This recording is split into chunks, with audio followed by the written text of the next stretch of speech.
Assalamualaikum warahmatullahi wabarakatuh. Salam sejahtera untuk kita semua. Pada hari ini saya berada di rumah, rumah tempat Bung Karno diasingkan oleh pemerintah Hindia Belanda waktu itu.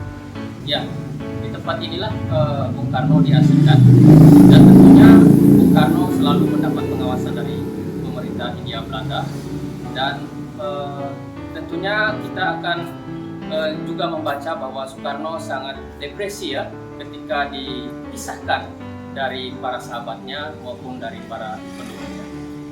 Namun ada hal yang menarik meskipun dari pengasingan, Bung Karno tetap melakukan korespondensi dengan beberapa tokoh Islam, diantaranya berkorespondensi dengan Hasan di Bandung, yaitu Ketua Umum Persis, yang juga tidak lain merupakan guru dari Muhammad Nasir.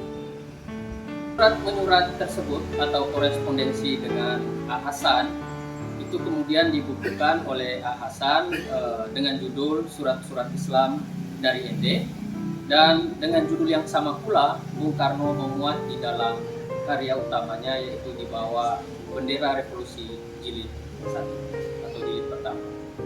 Yang menarik, tulisan-tulisan Bung Karno yang kritis terhadap Islam justru dimuat di media atau majalah Islam seperti Adil dan Panji Islam.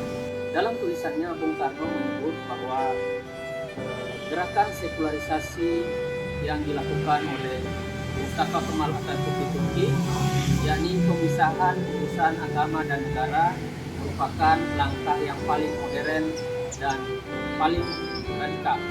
Kata Bung Karno, urusan agama itu dijadikan urusan perorangan saja. Apa yang dilakukan oleh Turki sama dengan yang dilakukan oleh negara-negara Barat. Jadi simpul Soekarno, untuk keselamatan dunia, bukan untuk mematikan urusan agama itu, urusan dunia diserahkan kepada pemerintah dan urusan agama diserahkan kepada yang mengerjakan agama itu. Tokoh Hasan mengkritik pandangan tentang sekularisme Bung Karno. Di majalah yang sama, ia menulis artikel yang berjudul Membudakkan Pengertian Islam. Sebagian besar pejabat di Turki di masa Atatürk hobinya adalah mabuk, berdansa, dan melakukan berbagai macam kemaksiatan. Mereka juga menghapus hukum-hukum Allah dan masyarakat. Soal penyalahgunaan Islam oleh negara, menurut Hasan itu juga dapat terjadi pada paham yang lain, yakni pada paham kebangsaan yang dianut oleh Bung Karno. Hasan menulis kalaulah raja-raja yang zalim itu menggunakan hukum agama sebagai alat untuk menghukum, katakanlah dengan secara zalim, maka dapatlah ini berarti bahwa hukum agama itu tidak mampu menjadi hukum negara atau memang merupakan hukum yang tidak adil. Tidakkah kita perhatikan bahwa betapa banyak raja-raja zalim dan bertangan besi menggunakan hukum bikinan manusia untuk memeras, menindas, dan menganiaya rakyat?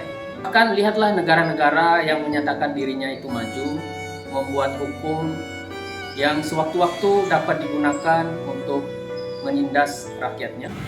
Tradisi dialog terbuka di media massa yang ilmiah sudah dicontohkan oleh Bung Karno dan Hasan. Wawasan mereka luas dan berargumen dengan hukum. Tradisi seperti inilah yang perlu dihidupkan, tentunya dengan tingkat intelektual yang baik dan tentunya dengan niat yang baik. Insya Allah dari dialog ilmiah seperti itu dapat dicapai aspirasi dari beberapa ideologi, dan itu sudah ditunjukkan Bung Karno dengan memimpin Panitia 9 hingga melahirkan Undang-Undang Dasar 1945. Walaupun perbedaan pendapat antara Bung Karno dan Hasan ini terjadi, mereka bisa memisahkan mana urusan politik, mana urusan perkawanan, mana kepentingan pribadi, dan mana untuk kepentingan masyarakat. Perbedaan pendapat adalah wajar, dan perbedaan pendapat itu dilawan dengan pendapat pula. Dan jangan sampai hal tersebut membuat kita bermusuhan, apalagi gara-gara berbeda pendapatan. Sekian dari saya, terima kasih. Assalamualaikum warahmatullahi wabarakatuh.